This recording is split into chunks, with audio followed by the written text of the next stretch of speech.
Il disait que je délirais. Que j'entrais dans un abattoir sans la moindre arme. Dans l'univers impitoyable des litiges de divorce à enjeux élevés, on ne se représente tout simplement pas soi-même face à un requin comme Stéphane Lefebvre. C'est du jamais vu, surtout quand il a engagé l'avocat le plus redoutable de Paris pour vous vider de votre substance.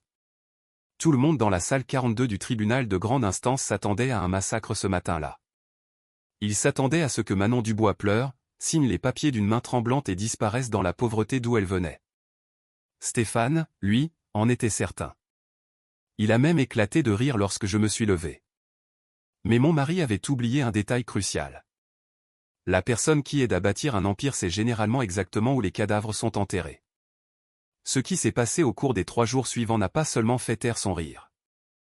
Cela a stupéfié l'ensemble du système judiciaire et a révélé un secret si sombre que le juge a menacé de faire arrêter toutes les personnes présentes dans la salle. Voici l'histoire de l'épouse qui a joué l'idiote pour mettre le roi échec et mat. Le rire n'était pas subtil. C'était un son riche et rauque qui rebondissait sur les murs en acajou du tribunal. C'était le son d'un homme qui n'avait jamais connu la défaite. Stéphane Lefebvre s'adossa dans son fauteuil en cuir de designer français, lissant le revers de son costume sur mesure à 3 000 €. Il se tourna vers son avocat, Nicolas Moreau, un homme connu dans les cercles juridiques comme « le boucher », car il ne laissait rien derrière lui.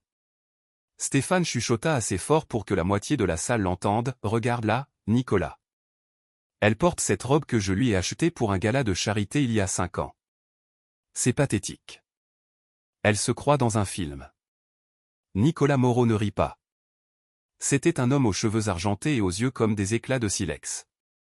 Il se contenta d'un sourire narquois, tapotant son stylo plume en or contre la lourde table en chêne. « Laisse-la jouer la comédie, Stéphane. Ça rend la mise à mort plus facile. Le juge Duval déteste les pertes de temps. Elle sera accusée d'outrage à magistrat avant le déjeuner. » De l'autre côté de l'allée, à la table de la demanderesse, j'étais assise. Je me sentais minuscule. La climatisation du tribunal tournait à plein régime et je frissonnais légèrement dans l'air froid.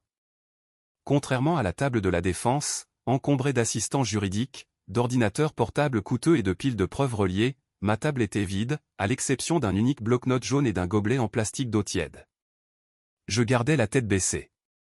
Mes cheveux bruns étaient tirés en un chignon sévère et raisonnable.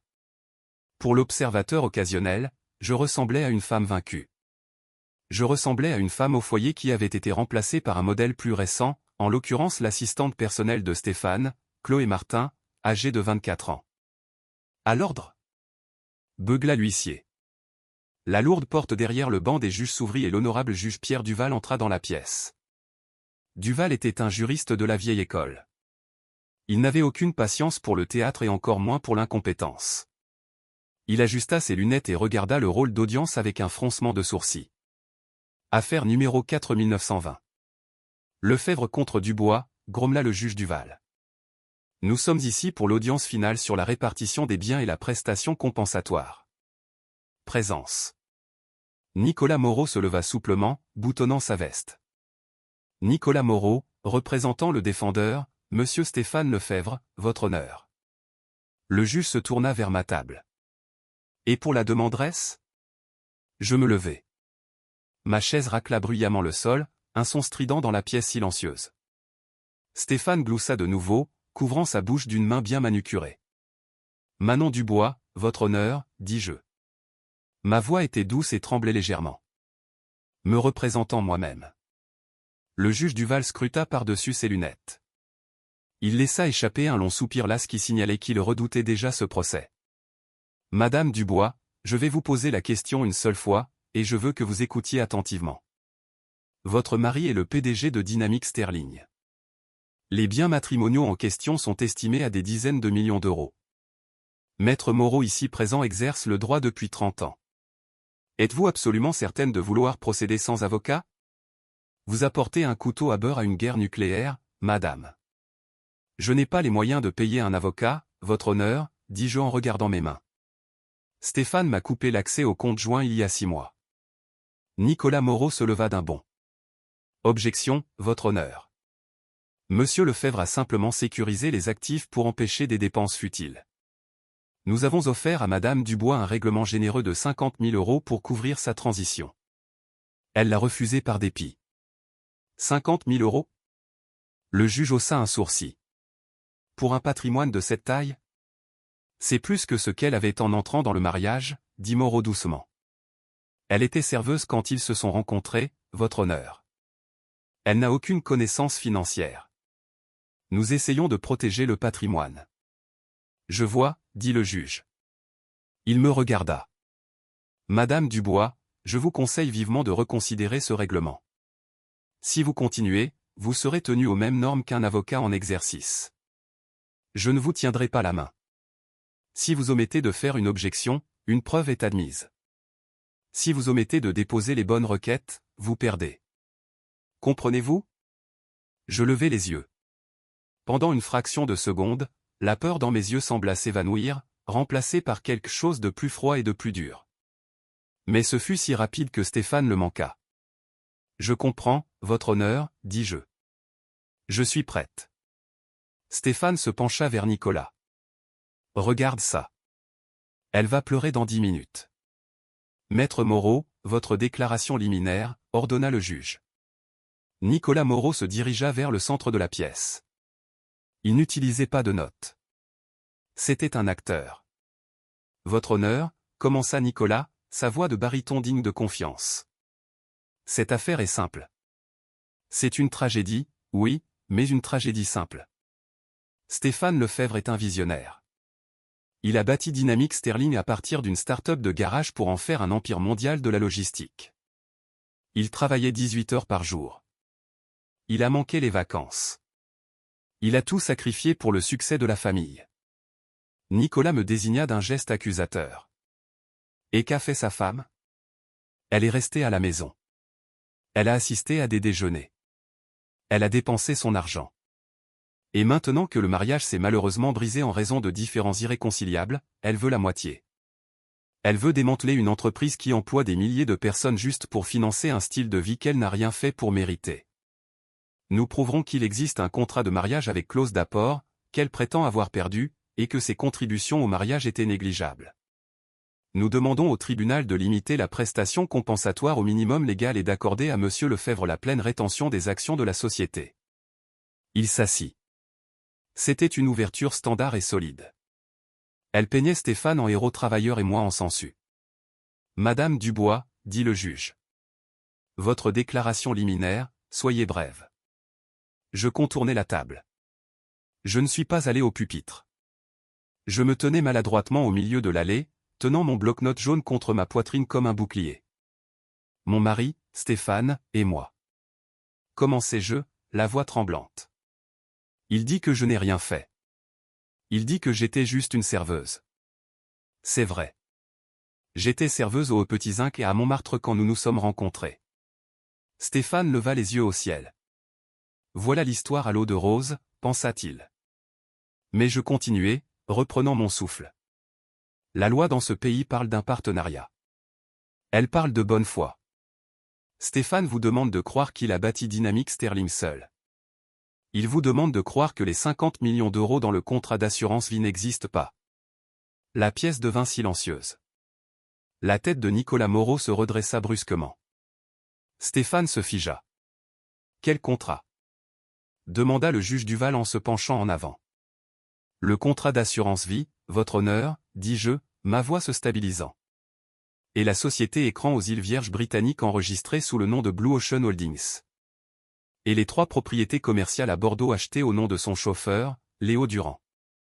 Le visage de Stéphane passa de suffisant à violacé en l'espace de 3 secondes. Il frappa la table de sa main. C'est un mensonge. Elle ment. Monsieur Lefebvre, asseyez-vous. Aboya le juge. Il tourna son regard vers moi. La pitié avait disparu, remplacée par un intérêt aigu. Madame Dubois, ce sont des allégations graves. Alléguer des actifs cachés sans preuve est un moyen rapide de voir votre affaire rejetée et de payer les frais de justice de la partie adverse. Je sais, votre honneur, dis-je. Je retournai à ma table et pris un unique document. Je n'ai pas de diplôme de droit, mais j'ai les factures. Et j'ai les relevés de virements bancaires. Je tendis un papier à l'huissier. Marqué comme pièce à conviction A, dis-je doucement. Nicolas Moreau arracha la copie des mains de l'huissier. Ses yeux balayèrent la page. C'était un relevé de virement, un transfert de 4 millions d'euros de dynamique sterling vers un compte générique aux îles Vierges. Nicolas regarda Stéphane. Tu m'avais dit que les comptes étaient propres, siffla Théil. Ils le sont, murmura Stéphane frénétiquement, la sueur perlant sur son front. Ce compte est crypté. Il est impossible qu'elle ait ça. Elle ne sait même pas utiliser un tableur. Je me rassis. Je regardais Stéphane et, pour la première fois, je souris. Ce n'était pas un sourire heureux. C'était le sourire d'un chasseur qui venait de poser le piège. Appelez votre premier témoin, maître Moreau, dit le juge, sa voix baissant d'une octave. Et ça a intérêt à être bon. L'air dans la salle d'audience avait changé. Ce n'était plus un abattoir. C'était une bagarre. Nicolas Moreau était cependant un vétéran chevronné. Il savait comment se ressaisir.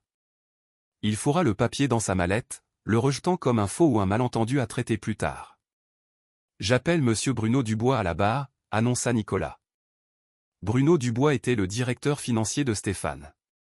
C'était un homme avec un tic nerveux et un costume qui coûtait plus cher que ma première voiture. Il prêta serment. Monsieur Dubois, commença Nicolas en arpentant la salle. Vous gérez les finances de Dynamique Sterling. Correct? C'est exact, dit Dubois.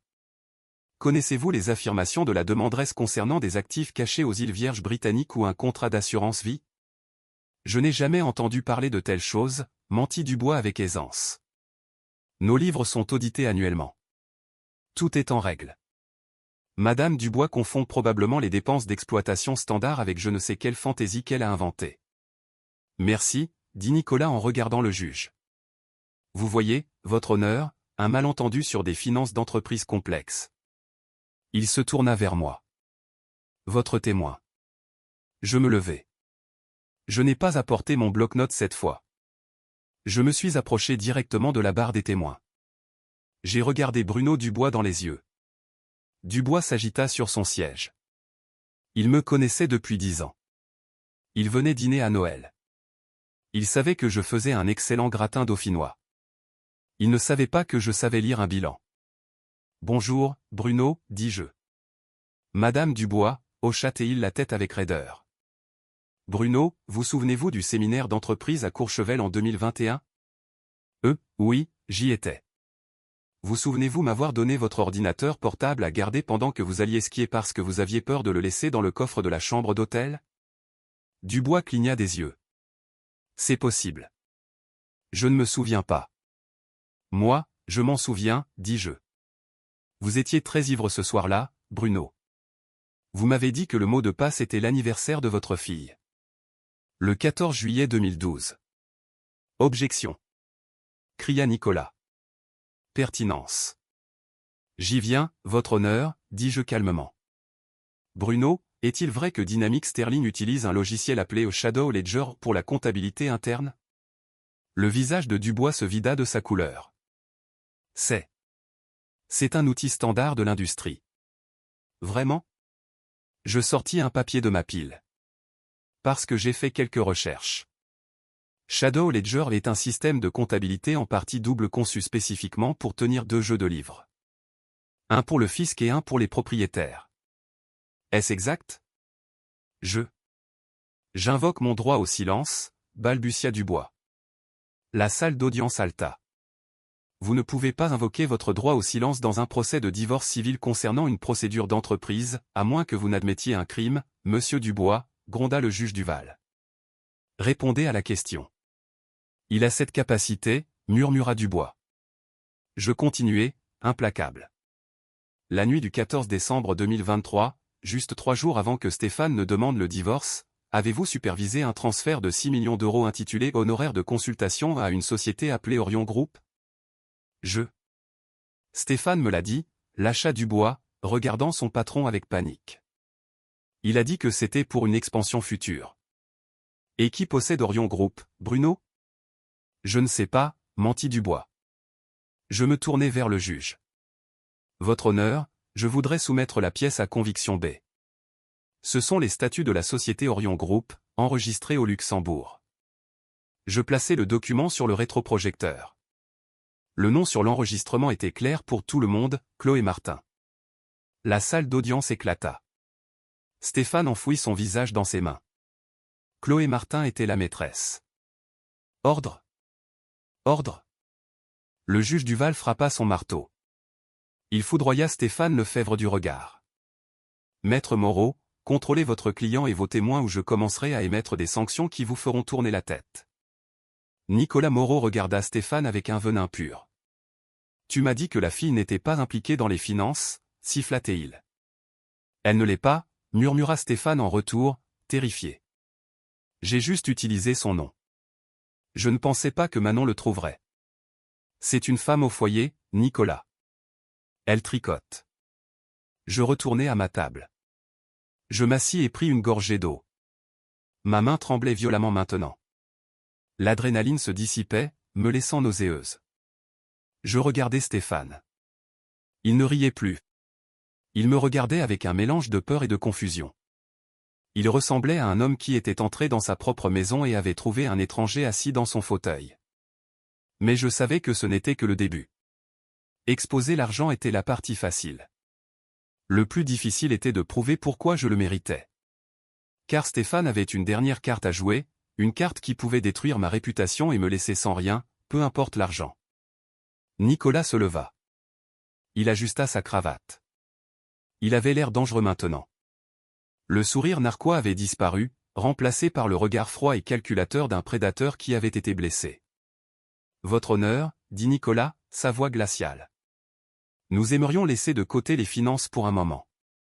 Nous aimerions aborder la question du comportement. Nous appelons Madame Manon Dubois à la barre. Je me figeai. C'était ça. Le contre-interrogatoire. Je me levai et me dirigeai vers la barre des témoins. Madame Dubois, commença Nicolas en s'approchant de moi, envahissant mon espace personnel. Vous semblez très bien connaître les affaires de votre mari aujourd'hui. De manière surprenante. Je suis attentive, dis-je. Vraiment? Sourit narquoisement Nicolas. Parce que selon une déclaration sous serment de votre ancien psychiatre, le docteur Laurent Petit, vous souffrez de délire paranoïaque. N'est-il pas vrai que vous avez été interné en 2018 pour une dépression nerveuse? La salle redevint silencieuse. C'était le linge sale. J'ai cherché de l'aide pour une dépression, dis-je doucement. J'ai perdu un enfant. Ah, oui, dit Nicolas, sa voix dégoulinant d'une fausse sympathie. Une tragédie. Mais pendant cette période, vous avez accusé votre mari de vous espionner. Vous l'avez accusé de manipulation psychologique.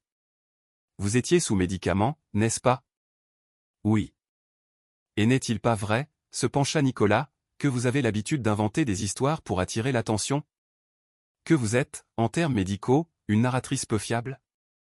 Je regardai le juge, puis Stéphane. Stéphane souriait à nouveau. C'était son récit. Manon la folle. La triste Manon folle. J'étais sous médicaments, dis-je, ma voix gagnant une force que je n'avais pas ressentie depuis des années. J'étais sous médicaments parce que mon mari me manipulait psychologiquement.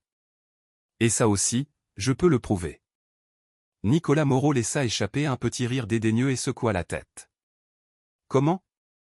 Demanda-t-il en regardant le juge avec un sourire narquois. Avec d'autres documents volés, Madame Lefebvre? Non, dis-je calmement. Avec les enregistrements. Nicolas cessa de rire instantanément. Son sourire s'évapora. Quels enregistrements? Demanda-t-il. La loi française autorise l'enregistrement si cela sert à prouver un délit, dis-je, citant parfaitement de mémoire la jurisprudence pertinente. Pendant les 2 dernières années de notre mariage, je portais un enregistreur vocal numérique dans ma poche. Chaque menace, chaque aveu, chaque fois que Stéphane m'a dit qu'il me détruirait si j'essayais de le quitter. J'ai tout. Je plongeai la main dans mon sac et mes doigts se refermèrent sur le plastique froid d'une petite clé USB noire. Je la sortis et la brandis pour que toute la salle la voie. Pièce à conviction c'est, votre honneur, dis-je. Stéphane bondit sur ses pieds si vite qu'il renversa sa lourde chaise en cuir dans un fracas. Elle ne peut pas faire ça. Hurla-t-il, le visage devenant rouge et tacheté. C'est une conversation privée, Nicolas. Arrête-la. Asseyez-vous. Rugit le juge. La voix du juge Duval résonna contre les murs en acajou. Maître Moreau, si votre client parle encore une fois sans y être invité, je demanderai à l'huissier de le bâillonner. Stéphane se figea, la poitrine haletante, et se laissa lentement retomber sur sa chaise. Le juge Duval tourna son regard vers moi. Madame Dubois, vous me dites que vous avez des preuves audio du défendeur admettant quoi, exactement? Je regardai Stéphane droit dans les yeux. Je plongeai mon regard dans ses yeux bleus terrifiés. Admettant la fraude, votre honneur. Et admettant qu'il a payé le docteur Laurent Petit pour falsifier mon diagnostic afin de me garder sous contrôle. Le silence dans la salle d'audience était lourd et suffocant. C'était comme si tout l'oxygène avait été aspiré de la pièce. Même la sténographe judiciaire s'arrêta de taper, ses mains planant au-dessus des touches. Lancez-le, ordonna le juge Duval. L'huissier s'approcha et prit la clé USB de ma main tremblante. Il la brancha sur le système audiovisuel du tribunal. Un écran de projection descendit lentement du plafond, affichant une simple interface de lecteur multimédia. Le juge Duval s'adossa dans son fauteuil à haut dossier, son visage impénétrable. Maître Moreau, j'autorise ceci en vertu de l'exception de crime fraude au secret conjugal. Si cet enregistrement contient la preuve d'un crime, votre objection est rejetée avant même que vous ne la formuliez. Nicolas Moreau n'objecta pas. Il était trop occupé à fixer son client avec un regard d'horreur naissante. Stéphane agrippait le bord de la table de la défense si fort que ses jointures étaient blanches. Il ressemblait à un homme regardant le compte à rebours d'une bombe qu'il ne pouvait pas arrêter. Lancez-le, répéta le juge. Les haut-parleurs du tribunal crépitèrent de parasites, puis une voix emplit la pièce. C'était sans équivoque celle de Stéphane Lefebvre. L'audio était clair, enregistré dans un espace avec un léger écho, probablement notre salle de bain principale avec ses hauts plafonds et ses sols en marbre. Arrête de pleurer, Manon, ricana la voix enregistrée. C'est pathétique. Tu crois vraiment que quelqu'un va te croire? Tu es une décrocheuse qui a eu de la chance. Je sais ce que tu fais avec les comptes aux îles Vierges, Stéphane, dit ma voix sur l'enregistrement, semblant petite et effrayée. J'ai vu les papiers dans ta mallette. Le rire de Stéphane sur l'enregistrement était cruel. Tu as vu des papiers. Tu ne sais même pas ce que tu regardais. Mais disons que si. Disons que tu le dis à quelqu'un. Qui vont-ils croire? Le PDG d'une entreprise du CAC 40 ou la femme au foyer hystérique qui a passé un mois dans un service psychiatrique? C'est toi qui m'y as mise, chuchotai-je sur la bande. Tu as dit au docteur Petit de dire que j'étais paranoïaque. Je ne lui ai rien dit, se vanta la voix de Stéphane. Je l'ai acheté. 50 000 €, c'est beaucoup d'argent pour un psy avec des dettes de jeu. Il écrira le diagnostic que je veux. Paranoïa, schizophrénie, bipolarité. Fais ton choix. Si tu essaies de toucher à mon argent, Manon, je ne me contenterai pas de divorcer. Je te ferai interner de façon permanente. Je m'assurerai que tu baves dans une tasse pour le reste de ta vie pendant que je profite de mon argent avec quelqu'un qui l'apprécie. Maintenant, dégage de ma vue. L'enregistrement s'arrêta. Le silence qui suivit fut plus assourdissant que l'enregistrement lui-même. C'était un silence lourd, suffocant, qui pesait sur tout le monde. Le juge Duval retira lentement ses lunettes de lecture. Il les nettoya avec un petit chiffon en microfibre, ses mouvements délibérés et terriblement calmes. Il les remit et regarda la table de la défense. Maître Moreau, dit le juge, sa voix à peine un murmure mais tranchant la pièce comme un couteau. Votre client vient-il d'admettre avoir soudoyé un professionnel de la santé pour falsifier un diagnostic de santé mentale dans le but de discréditer un témoin? Nicolas Moreau se leva. Il était pâle. Le sang avait quitté son visage. Votre honneur, je n'ai jamais entendu cet enregistrement auparavant. Je ne peux pas vérifier son authenticité. Il pourrait s'agir de technologie et deepfake. Il pourrait être généré par IA. Ce n'est pas une IA, dis-je de ma table. Je me levai, mes jambes se sentant plus fortes maintenant. Parce que je ne suis pas venu seul, votre honneur. J'ai un témoin. Qui? Lança Stéphane, sa voix se brisant. Qui as-tu? Tu n'as pas d'amis. Je t'ai isolé de tout le monde. Je regardai au fond de la salle d'audience. Les lourdes portes en chêne s'ouvrirent. Un homme entra. Il était débraillé. Il portait un costume bon marché trop grand de 2 tailles et taché au col. Il avait l'air de ne pas avoir dormi depuis une semaine. Il marchait en traînant les pieds, ses yeux parcourant nerveusement la pièce. C'était le docteur Laurent Petit. Stéphane suffoqua, le son résonnant dans la pièce silencieuse. « Non » murmura-t-il. « J'appelle le docteur Laurent Petit à la barre », annonçai-je. Nicolas Moreau regarda Stéphane avec un venin pur. « Tu as dit qu'il était en Europe », siffla Nicolas. « Tu as dit qu'il était injoignable. »« Il l'était », siffla Stéphane en retour. « J'ai payé son billet d'avion. » Le docteur Petit s'approcha de la barre. Il refusa de regarder Stéphane. Il regarda le sol, ses mains tremblant violemment alors qu'il en posait une sur la Bible pour prêter serment. « Docteur Petit », dis-je en m'approchant de la barre des témoins. « Vous m'avez traité en 2018, n'est-ce pas ?»« Oui », marmonna Petit.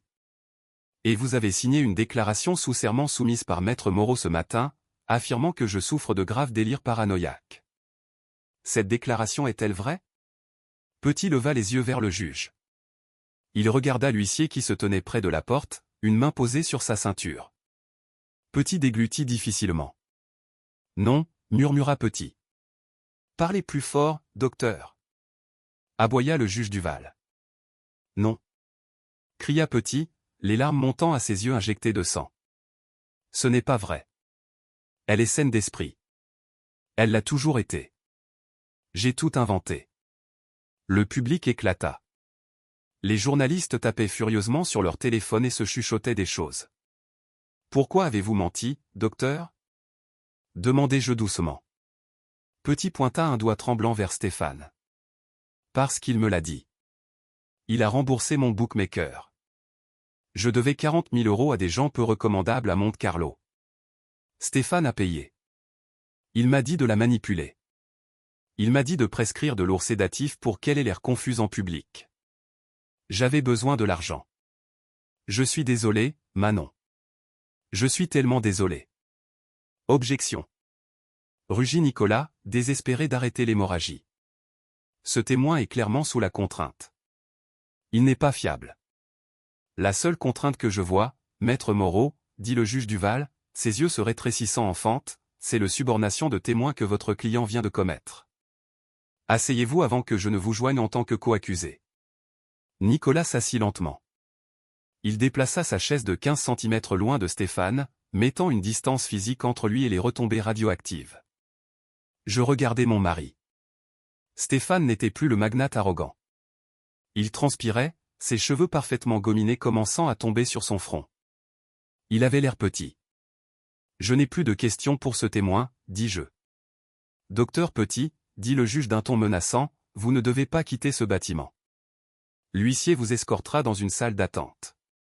Le procureur de la République sera très intéressé par votre témoignage. » Alors que le docteur Petit était emmené, sanglotant dans ses mains, la salle d'audience ressemblait à une cocotte minute sur le point d'exploser. Je retournai à ma table. J'avais gagné la bataille du caractère. J'avais prouvé que je n'étais pas folle. Mais je devais encore prouver où était l'argent et pourquoi c'était important. Parce que Stéphane ne me cachait pas seulement de l'argent. Il le cachait à tout le monde. « Madame Dubois, » dit le juge, son ton maintenant respectueux. « Avez-vous d'autres preuves concernant les actifs ?»« Oui, votre honneur, » dis-je. « Mais pour cette partie, je vais avoir besoin d'une calculatrice.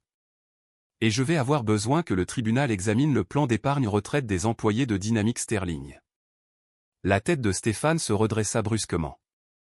Si les regards pouvaient tuer, j'aurais été morte sur le coup. La peur dans ses yeux ne concernait plus seulement le divorce. C'était la peur primale de la prison. « Le plan d'épargne-retraite », murmura Nicolas Moreau. Il se tourna vers Stéphane. « Que as-tu fait, Stéphane ? Dis-le-moi tout de suite. Si tu me mens encore, je m'en vais. » C'est compliqué, balbutia Stéphane. J'ai emprunté dessus, juste temporairement, pour couvrir les appels de marge sur l'expansion. Nicolas ferma les yeux et se pinça l'arête du nez. Tu as détourné les fonds de retraite de tes employés pour financer une société écran. Stéphane, c'est fédéral. Madame Dubois, poursuivez, ordonna le juge. Je me dirigeai vers le projecteur. Je plaçai un nouveau document sur la vitre. C'était un tableur complexe rempli de lignes de chiffres et de dates. Pièce à conviction D, annonçai-je. Ceci est une comparaison des cotisations des employés au plan d'épargne retraite de Dynamic Sterling par rapport au dépôt réel effectué sur le compte dépositaire à la Chase Bank. J'utilisais un pointeur laser, un modèle rouge bon marché que j'avais acheté dans une station-service, pour encercler une colonne de janvier 2022 à aujourd'hui. J'expliquais, la voie stable, chaque employé s'est vu déduire 5% de son salaire pour la retraite. Cet argent était censé aller à la Chase Bank. Mais ce ne fut pas le cas. Je posai un autre papier sur le projecteur. Ceci, dis-je, est le grand livre de Blue Ocean Holdings aux îles Vierges britanniques. Les dates correspondent parfaitement. 15 janvier, 400 000 € déduits de la paie. 16 janvier, 400 000 € déposés chez Blue Ocean. Il écrémait le fonds de retraite, le blanchissait via les îles Vierges pour éviter les impôts, puis l'utilisait pour acheter des biens immobiliers au nom de sa maîtresse. La salle d'audience bourdonnait. Ce n'était plus seulement un divorce. C'était un scandale d'entreprise aux proportions massives. Maître Moreau, dit le juge, sa voix d'un calme mortel. Votre client a-t-il une explication pour laquelle le fonds de pension des employés est vide? Nicolas se leva lentement. Il avait l'air fatigué. Il ressemblait à un homme qui réalisait que sa carrière pourrait se terminer aujourd'hui, avec celle de son client. Votre honneur, dit Nicolas. Nous demandons une suspension de séance. Je dois m'entretenir avec mon client concernant une éventuelle responsabilité pénale. Refusé, dit instantanément le juge Duval. Nous sommes au milieu d'un procès. Si votre client souhaite invoquer son droit au silence contre l'auto-incrimination concernant le détournement de fonds, il peut le faire. Mais cela me permettra de tirer une conclusion défavorable concernant les biens matrimoniaux. En termes simples, Maître Moreau, s'il se tait pour éviter la prison, il perd le divorce. S'il parle pour gagner le divorce, il va en prison. Choisissez. C'était l'échec et mat ultime. Stéphane se leva. Il bouscula Nicolas. C'est ridicule, cria Stéphane. Je suis le PDG. C'est mon entreprise. Je peux déplacer le capital où je veux. J'allais le rembourser. C'était un prêt relais. Un prêt relais non autorisé par le conseil d'administration? Demandai-je calmement de ma table. Parce que j'ai les procès-verbaux des réunions du conseil ici, Stéphane. Tu ne leur as jamais dit. En fait, tu as renvoyé l'auditeur interne qui a posé des questions à ce sujet le mois dernier, n'est-ce pas? Monsieur Cole. Cole était incompétent. Hurla Stéphane, son visage virant au cramoisi. Tout comme toi. Tu te crois si intelligente, Manon. Tu crois que tu peux me faire tomber. J'ai bâti cet empire. Je suis Dynamic Sterling. Sans moi, tu n'es rien. Tu es juste une serveuse. Monsieur Lefebvre. Le juge frappa le marteau. Contrôlez-vous. Non. Stéphane était maintenant désarçonné. La façade du milliardaire coulé recueilli s'était brisée en 1000 morceaux. Elle a piraté mon ordinateur. C'est illégal. Cette preuve est irrecevable. Arrêtez-la. Je n'ai pas piraté ton ordinateur, Stéphane, dis-je doucement. La pièce se tut pour m'entendre. Je n'en ai pas eu besoin, continuai-je. Tu as lié ton iPad au compte cloud familial pour pouvoir télécharger des photos de tes voyages avec Chloé Martin. Tu étais si arrogant. Tu n'as même pas réalisé que chaque document que tu sauvegardais, chaque tableur que tu modifiais, était automatiquement sauvegardé sur le serveur familial au sous-sol. Le serveur que j'ai payé pour installer afin de stocker nos photos de mariage. Je le regardais avec pitié. Tu m'as tout pris, Stéphane. Ma dignité, mes amis. Tu as essayé de me prendre ma santé mentale. Mais tu as oublié de changer tes paramètres iCloud. Quelques personnes dans le public rirent. C'était un rire nerveux et choqué. Nicolas Moreau commença à ranger sa mallette. Où allez-vous, maître Moreau? Demanda le juge Duval.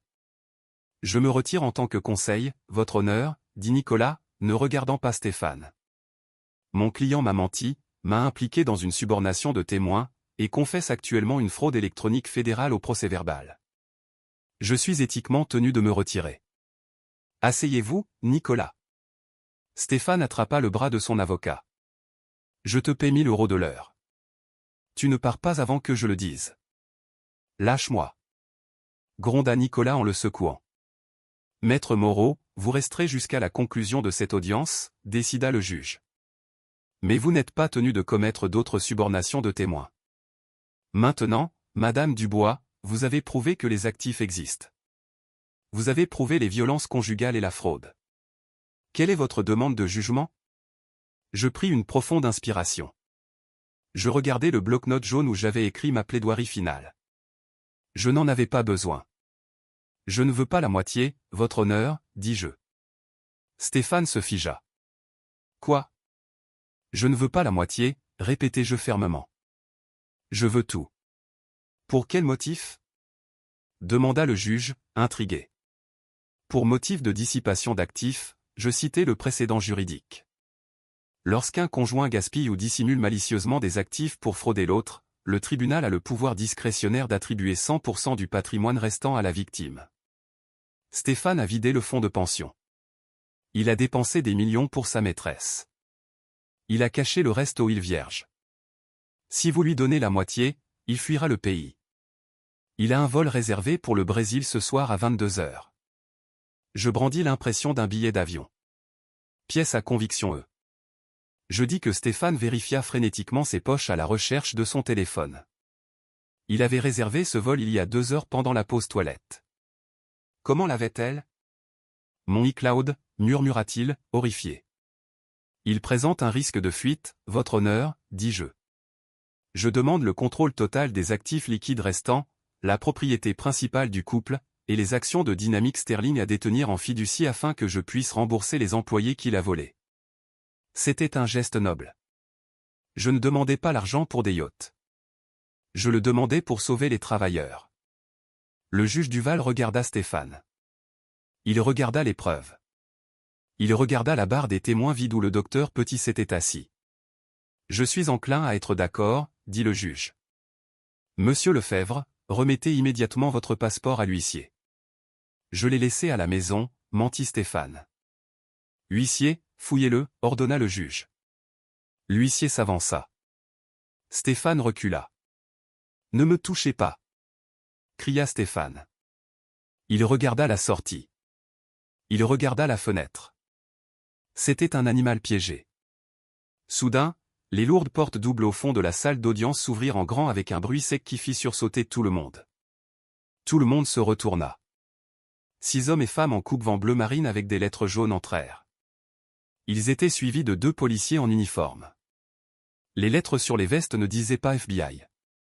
Elles disaient AMF, Autorité des marchés financiers, et derrière eux, le PNF, le Parquet national financier.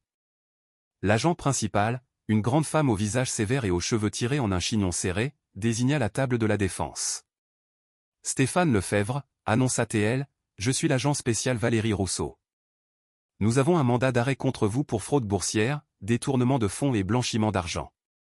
Stéphane s'effondra sur sa chaise. Il me regarda. Je ne détournai pas le regard. Je ne souris pas. Je ne jubilais pas. Je regardais simplement. Je te l'avais dit, Stéphane, murmurai-je, bien qu'il ne pût m'entendre à travers la pièce chaotique. Je t'avais dit que je survivrais. Je t'avais dit que je n'étais pas folle. Ces mots résonnaient dans mon esprit, un mantra silencieux de justification, mais le drame était loin d'être terminé. Alors que les agents fédéraux se déplaçaient pour menotter Stéphane, Nicolas Moreau se leva de son siège à la table de la défense. « Officier, dit Nicolas, sa voix tremblante alors qu'il pointait un doigt manucuré vers son propre client. Monsieur Lefebvre vient d'avouer d'autres crimes au procès-verbal. Je vous suggère d'obtenir immédiatement la transcription. » Traître! Rugit Stéphane. Il se jeta sur Nicolas, son visage tordu en un masque de haine pure et sans mélange. Le chaos de l'arrestation de Stéphane Lefebvre mit 20 minutes à se dissiper.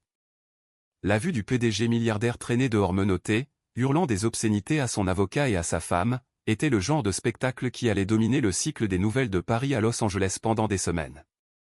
Quand les lourdes portes en chaîne se refermèrent enfin, laissant la salle d'audience dans un silence stupéfait et poussiéreux, seules quelques personnes restaient. Moi, le juge Duval, la sténographe judiciaire et Nicolas Moreau, qui fourrait frénétiquement des papiers dans sa mallette, ressemblant à un rat sentant que le navire s'était déjà brisé en deux. « Maître Moreau », dit le juge Duval, sa voix résonnant dans la pièce vide avec le poids d'un coup de marteau. Nicolas se figea, la main planant au-dessus d'une pile de dossiers. « Votre honneur, vous êtes dangereusement proche de la radiation. Si vous voulez sauver votre licence, vous coopérerez pleinement avec le séquestre nommé par le tribunal. Suis-je clair ? Cristal, votre honneur, dit Nicolas, essuyant une perle de sueur de son front. Il me jeta un regard. Pendant un instant, ses yeux se plissèrent, un regard de calcul froid plutôt que de défaite, avant de se hâter vers la sortie latérale. Je restai seul à la table de la demanderesse. Je me sentais étourdi.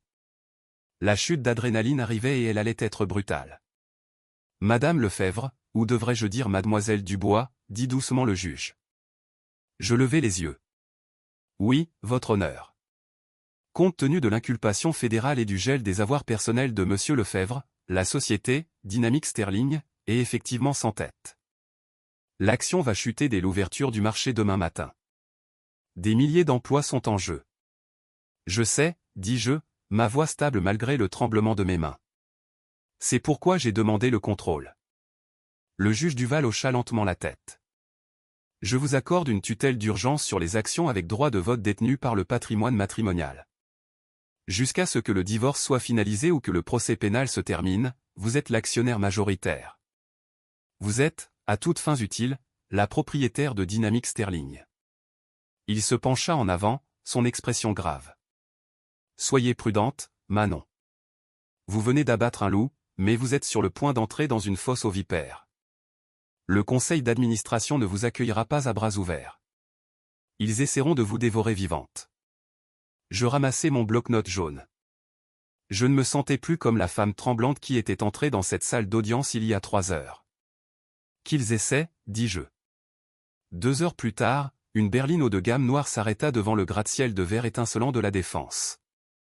Le logo de Dynamique Sterling était gravé dans l'acier au-dessus des portes tournantes. Je descendis sur le trottoir. Je n'avais pas changé de vêtements. Je portais toujours la robe vieille de 5 ans dont Stéphane s'était moqué, mais alors que je traversais le hall, l'atmosphère était électrique de peur. Les employés se blottissaient dans les coins, chuchotant derrière des mains en coupe. Ils avaient vu les alertes d'actualité sur leur téléphone. Ils savaient que l'AMF avait perquisitionné le siège plus tôt ce matin-là. Quand j'atteignis l'étage de la direction, la réception était vide.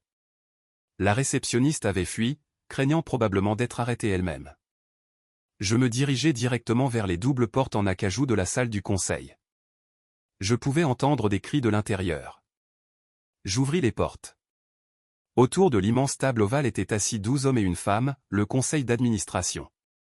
Ils se disputaient bruyamment, les téléphones collés à leurs oreilles, les cravates desserrées, les vestes de costume jetées sur les chaises. La pièce se tut à mon entrée. « Qui vous a laissé entrer » aboya Jean-Luc Mercier, le président du conseil. Mercier était un raideur d'entreprise de 70 ans avec une réputation de dépeçage d'entreprise. « Sécurité. Faites sortir cette femme d'ici. »« Asseyez-vous, Jean-Luc, dis-je. » Ma voix n'était pas forte, mais elle trancha la pièce surchauffée comme une lame de rasoir. Mercier ricana, son visage virant au cramoisi. « Excusez-moi, savez-vous qui je suis ? C'est une réunion restreinte. Rentrez chez vous faire des gâteaux, Manon. Votre mari est en prison et cette société est sous notre contrôle maintenant. » Je me dirigeai vers le bout de la table, vers le fauteuil vide de Stéphane. Je ne m'assis pas. Je me tins derrière, posant mes mains sur le dossier en cuir, sentant la texture froide sous mes paumes. En fait, dis-je en sortant l'ordonnance du tribunal de mon sac et en la faisant glisser sur la table polie. Elle est sous le mien. Mercier attrapa le papier. Il le lut, son visage devenant couleur de cendre. C'est insensé, balbutia Mercier. Duval vous a donné les droits de vote. Vous n'avez aucune expérience. Vous êtes une femme au foyer. Je suis la tutrice nommée par le tribunal de la succession Sterling, le corrigé-jeu, qui détient 51% des actions avec droit de vote. Ce qui fait de moi la présidente. Et comme premier acte, je déclare cette réunion ouverte. Nous ne tolérons pas ça, dit un autre membre du conseil, un homme corpulent nommé Henri Bernard. Nous déposons une requête d'urgence pour vous destituer. L'action a chuté de 40% en 2 heures. Nous devons vendre la division logistique à Amazon d'ici la fin de la journée pour sauver le capital. Non, dis-je. Comment ça, non? Bernard se leva, frappant la table de sa main. Vous ne comprenez rien aux affaires. Nous avons une crise de liquidité. Nous avons une crise de corruption, répliquai-je. Et nous ne vendrons pas la division logistique. Cette division emploie 4000 personnes en Rhône-Alpes et dans les Hauts-de-France. Si vous la vendez, ils perdent leur retraite à cause de la façon dont Stéphane a structuré la dette. J'ai lu les contrats, Henri. La pièce retomba dans le silence. Il me regardait différemment maintenant, non pas avec respect, mais avec prudence, comme si j'étais une bombe qui venait de commencer à faire tic-tac. Alors, quel est votre plan brillant? Ricana Mercier. Faire des câlins aux employés jusqu'à ce que l'action se redresse? Non, dis-je. Mon plan est d'extraire le cancer. Je plongeai la main dans mon sac et en sortis une pile de dossiers en manille. J'en jetai un devant Mercier, un devant Bernard, et un devant la femme membre du conseil, Monique Leroy. Qu'est-ce que c'est? Demanda Monique, ouvrant le dossier avec des doigts tremblants. Ça, dis-je, c'est un enregistrement du pot de vin que vous avez reçu pour la construction du nouvel entrepôt au Luxembourg. Vous avez approuvé une offre 20% plus élevée que le prix du marché. Et par coïncidence, l'entreprise de construction appartient à votre beau-frère, Monique. Monique pâlit. Je me tournai vers Mercier. Et vous, Jean-Luc, vous vendez à découvert des actions sterling depuis 3 mois. Vous saviez que Stéphane truquait les livres. Vous pariez contre l'entreprise que vous étiez censé protéger. Mercier referma le dossier d'un coup sec. C'est de la diffamation. C'est dans les emails, dis-je. Stéphane gardait tout. Il ne vous faisait pas plus confiance que vous ne lui faisiez confiance. Je me penchai en avant, agrippant le fauteuil jusqu'à ce que mes jointures blanchissent. Voici comment ça va se passer. Mercier, Bernard, Leroy, vous démissionnez. Avec effet immédiat. Vous invoquerez des raisons de santé personnelle. Si vous le faites, je ne remettrai pas ces dossiers aux agents de l'AMF qui sont actuellement en bas en train de saisir les serveurs. Si vous me combattez, vous partagerez une cellule avec Stéphane. Mercier regarda les autres membres du conseil. Ils détournèrent le regard, étudiant leurs chaussures ou le plafond.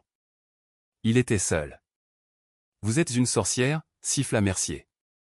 Je suis une épouse qui a été attentive, répondis-je. Dehors. Mercier se leva, attrapa son manteau et sortit en trombe. Bernard et Leroy suivirent, la tête baissée de honte. Je regardai les 9 membres du conseil restants. Ils restaient parfaitement immobiles, terrifiés. Maintenant, dis-je, m'asseyant enfin dans le fauteuil en cuir. Il était trop grand pour moi, mais je remplissais la pièce de ma présence. Parlons de la façon dont nous allons rembourser le fonds de pension. La première semaine de mon règne en tant que PDG par intérim de Dynamic Sterling fut un tourbillon d'adrénaline et de caféine. J'avais purgé le conseil, stabilisé l'action et gagné le cœur des employés. Pour le monde extérieur, j'étais l'héroïne victorieuse. Mais à l'intérieur de la suite exécutive silencieuse aux parois de verre au 42e étage, je ressentais un malaise lancinant. Je gagnais la guerre pour l'entreprise, mais je ne comprenais toujours pas pourquoi la guerre avait commencé. Pourquoi Stéphane, un magnate milliardaire, avait-il épousé la fille d'un animateur communautaire de Belleville il y a 10 ans? Il était 11 heures du soir un jeudi. Les agents d'entretien étaient partis depuis longtemps, laissant le bureau dans un silence lourd et pressurisé. J'étais assise à l'immense bureau en acajou de Stéphane, fixant une peinture d'une goélette du 19e siècle sur le mur. Je me souvenais que Stéphane s'était un jour vanté, à moitié ivre de scotch, qu'il gardait sa véritable assurance derrière ce navire. Je me levai, retirai la peinture et trouvai un coffre-fort mural. Je tapai le code. L'ego de Stéphane était si fragile qu'il utilisait son propre anniversaire, et la lourde porte en acier s'ouvrit avec un déclic. Il n'y avait pas d'argent à l'intérieur, juste une pile de vieux disques durs et un unique carnet usé relié en cuir rouge. Je pris le carnet sur le bureau et allumai la lampe de lecture en laiton. J'ouvris la couverture. Ce n'était pas un grand livre. C'était un journal de péché. Il cataloguait des pots de vin, des déversements illégaux et des stratagèmes de chantage remontant à 20 ans. Mais alors que je tournais les pages jusqu'aux entrées de 2014, mon sang se glaça. Entrée du 12 juin 2014. Cible identifiée. Manon Dubois, fille de Georges Dubois, le propriétaire des immeubles sur le front de mer. Il ne veut pas vendre. Il prétend que la terre est sacrée pour sa famille. NM dit que nous avons besoin d'une solution de contournement. Mes mains se mirent à trembler de manière incontrôlable. Dubois était mon nom de jeune fille. Mon père Georges avait été un homme têtu et fier qui était mort sans le sou. Du moins, c'est ce que je pensais. Je tournais la page, mon cœur martelant contre mes côtes comme un oiseau piégé. Entrée du 4 juillet 2014. NM suggère la voie du veuf. Si Georges meurt sans testament, la terre va à la fille. Si j'épouse la fille, la terre devient un bien matrimonial. Nous pouvons contourner la société de préservation historique. C'est plus propre qu'un rachat. Je haletais, un son rauque dans la pièce vide. La romance, les fleurs, la façon dont Stéphane m'avait accidentellement bousculé au café. Ce n'était jamais de l'amour. C'était une acquisition d'entreprise. Je n'étais rien de plus qu'un acte de propriété avec un battement de cœur. Mais l'entrée suivante brisa mon âme. Entrée du 15 août 2014. Problème résolu. Le vieil homme ne voulait pas s'écarter de la route. NM conduisait. C'était sale mais efficace. Rapport de police classé comme délit de fuite. Pas de témoin. Nous possédons la fille maintenant. Les larmes brouillèrent ma vision. Mon père n'était pas mort d'une crise cardiaque ou d'un accident fortuit. Il avait été assassiné, écrasé dans la rue comme un animal pour que Stéphane puisse construire un gratte-ciel de luxe. Et les initiales NM. Nicolas Moreau. Le bourdonnement de l'interphone sur mon bureau me secoua si fort que je faillis laisser tomber le livre. Madame Lefebvre, crépita la voix du gardien de nuit. Maître Moreau est là. Il dit qu'il a des papiers urgents concernant l'accord de plaidoyer. Je fixai l'interphone, paralysé. Le meurtrier était dans le hall. Faites-le monter, murmurai-je, ma voix me semblant étrangère. J'avais quelques secondes. Je fermai le carnet rouge dans mon sac à main. Je glissai mon téléphone sous une pile de dossiers, lançant l'enregistrement de l'application mémo vocale. J'attrapai une bombe lacrymogène que j'avais commencé à porter depuis le début du divorce et la cachai dans ma paume, la dissimulant sous un dossier. L'ascenseur sonna. Le son était assourdissant dans le bureau silencieux. Nicolas Moreau entra. Il n'était pas l'avocat policé aujourd'hui. Il portait un trench coat sombre, les yeux cerclés de rouge, ressemblant à un homme qui avait regardé dans l'abîme et avait scié. « Vous travaillez tard, Manon » dit Nicolas en fermant la lourde porte en chêne derrière lui. Le verrou cliqua. « Vous vous adaptez au trône de manière assez naturelle. »« Que voulez-vous, Nicolas » demandai-je. Je restai derrière le bureau, mes doigts crispés sur le dossier. « Je suis ici pour vous sauver » mentit Nicolas en se dirigeant vers le bar. Il se servit un scotch, sa main stable. « Stéphane est en train de craquer. Il va tout balancer aux fédéraux. Moi, le conseil, vous. Mais je peux vous protéger, Manon. Je peux m'assurer que votre nom reste en dehors de l'acte d'accusation. Je n'ai rien fait de mal, dis-je en le surveillant comme un faucon. Ça n'a pas d'importance, sourit Nicolas, une expression froide et reptilienne. Il contourna le bureau, envahissant mon espace. J'ai besoin d'un levier. J'ai besoin du carnet, Manon. J'arrêtai de respirer. Je ne vois pas de quoi vous parlez. Ne jouez plus la comédie, soupira Nicolas en s'appuyant contre le bord du bureau. J'ai suivi le journal biométrique. Vous avez ouvert le coffre. Vous savez pour le terrain. Vous savez pour l'accident. Ce n'était pas un accident, dis-je, ma voix tremblante de rage. Vous l'avez tué. Vous avez tué mon père. Le silence qui suivit était assez lourd pour écraser des os. Nicolas ne le nia pas. Il prit une gorgée de sa boisson, l'air ennuyé. C'était nécessaire, dit-il simplement. Georges était un obstacle. Nous l'avons retiré et vous avez eu une vie de luxe en échange. C'était vraiment un si mauvais échange ? Vous êtes un monstre, murmurai-je. Je suis un pragmatique, me corrigea Nicolas. Il posa le verre. Maintenant, donnez-moi le livre. Si le PNF met la main dessus, c'est une accusation de meurtre. Je ne tomberai pas seul, Manon. Je planterai des preuves que c'est vous qui conduisiez la voiture. Qui croiront-ils? La veuve éplorée ou l'ex-femme avide?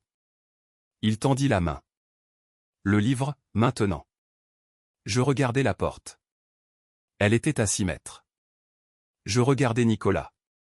D'accord, dis-je en plongeant la main dans mon sac. Vous gagnez.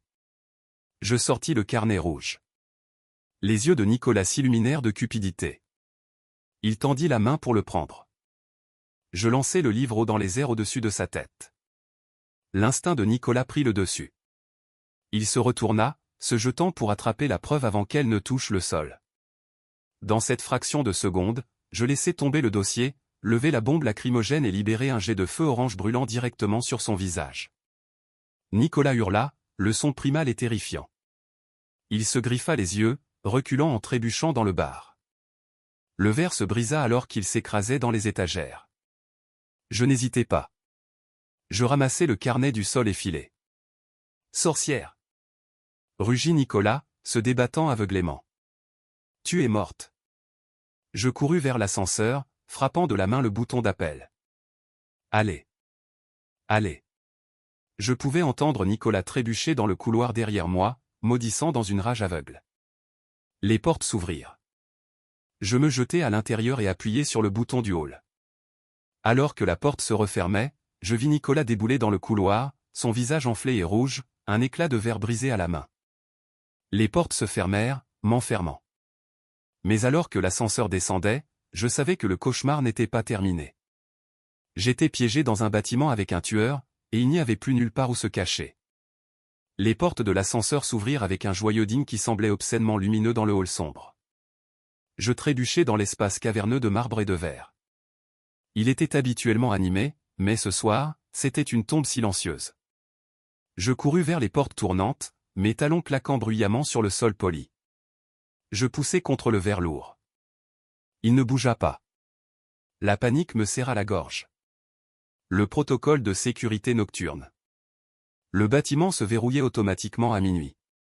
Je vérifiai frénétiquement mes poches, mais la carte d'accès de Stéphane avait disparu, tombée dans la lutte à l'étage. J'étais piégé. Manon. Le cri résonna dans la cage d'ascenseur, suivi du bruit sourd de pas dans la porte de l'escalier de secours. Nicolas n'avait pas attendu l'ascenseur. Il descendait les escaliers, et il se rapprochait à chaque seconde. Il avait pris les escaliers, alimenté par une rage meurtrière terrifiante qui semblait défier ses limites physiques. Manon Dubois plongea derrière le massif bureau de sécurité en granit dans le hall juste au moment où la lourde porte en acier de l'escalier s'ouvrit violemment, claquant contre le mur avec une violence qui résonna dans l'atrium vide. Nicolas Moreau entra en boitant dans le hall caverneux, et il ressemblait à quelque chose sorti d'un cauchemar. Ses yeux étaient injectés de sang et coulaient de larmes incontrôlables à cause de la bombe lacrymogène. Sa peau était tachetée, enflée et rayonnait de chaleur. Dans sa main droite, il serrait un éclat de cristal lourd et dentelé, probablement un morceau cassé d'un trophée dans le couloir, maintenant réutilisé comme un poignard improvisé capable de dommages mortels. « Je sais que tu es ici, Manon » rapa Nicolas, sa voix sonnant comme du gravier broyé contre du verre alors qu'elle rebondissait sur les murs froids en marbre. Le bâtiment est en confinement total. Les portes sont magnétiques. Tu ne peux pas sortir et je t'assure que la police n'arrivera pas à temps pour te sauver. Manon s'accroupit plus bas, pressant son dos contre la pierre fraîche du bureau, serrant le carnet en cuir rouge contre sa poitrine comme un bouclier. Son autre main agrippait son smartphone si fort que ses jointures blanchirent. L'écran était allumé. L'appel avec l'agent spécial Valérie Rousseau, silencieux mais bien connecté. Tu crois vraiment que tu as gagné, n'est-ce pas? Railla Nicolas, se déplaçant lentement vers le centre de la pièce. Il chassait au son, inclinant la tête, essayant d'écouter au-delà du bruit du sang dans ses propres oreilles. Tu crois que juste parce que tu as trouvé un journal, tu peux nous faire tomber. Stéphane est faible. Il l'a toujours été. Mais moi, je résous les problèmes. Je règle les choses. Tout comme j'ai réglé le problème de ton père il y a toutes ces années. Il s'arrêta de bouger. Dans le silence du hall, la climatisation bourdonnait, mais ce n'était pas suffisant pour masquer le son de la respiration haletante et terrifiée de Manon derrière le bureau. Trouvé, murmura Nicolas. Il se jeta au coin du poste de sécurité avec une vitesse surprenante. Manon hurla, un son brut d'instinct de survie pure, et recula à quatre pattes, mettant de la distance entre elle et l'homme qui avait détruit sa famille.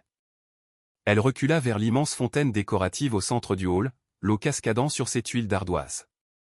Nicolas combla la distance, levant le poignard de verre au-dessus de sa tête, son visage tordu en un masque de haine pure et sans mélange.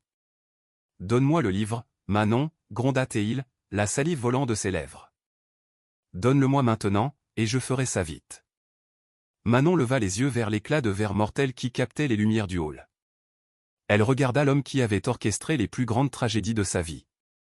Puis elle baissa les yeux sur le téléphone dans sa main. Quelque chose en elle changea. La peur s'évapora, remplacée par une résolution froide et dure. « Non, dit-elle, sa voix tremblante au début, mais gagnant en acier à chaque syllabe. « Je ne te donne pas le livre, Nicolas.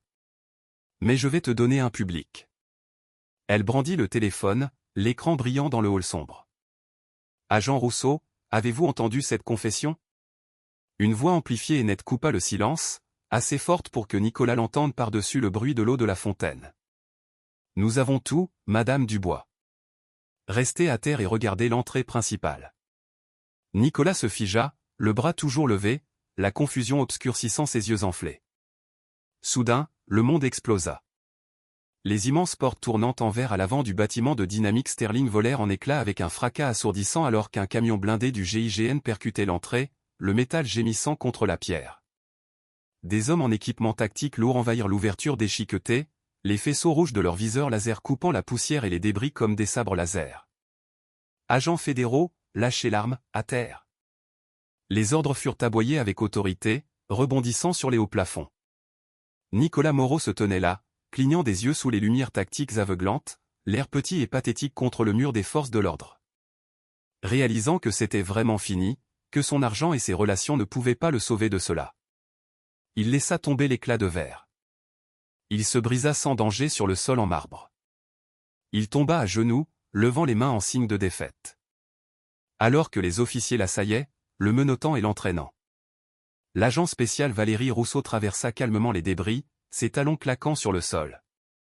Elle s'approcha de Manon, qui se tenait près de la fontaine, tremblante alors que l'adrénaline commençait à quitter son corps. « Madame Dubois, ça va ?» demanda Rousseau, sa voix s'adoucissant. Manon prit une profonde inspiration et lui tendit le carnet rouge.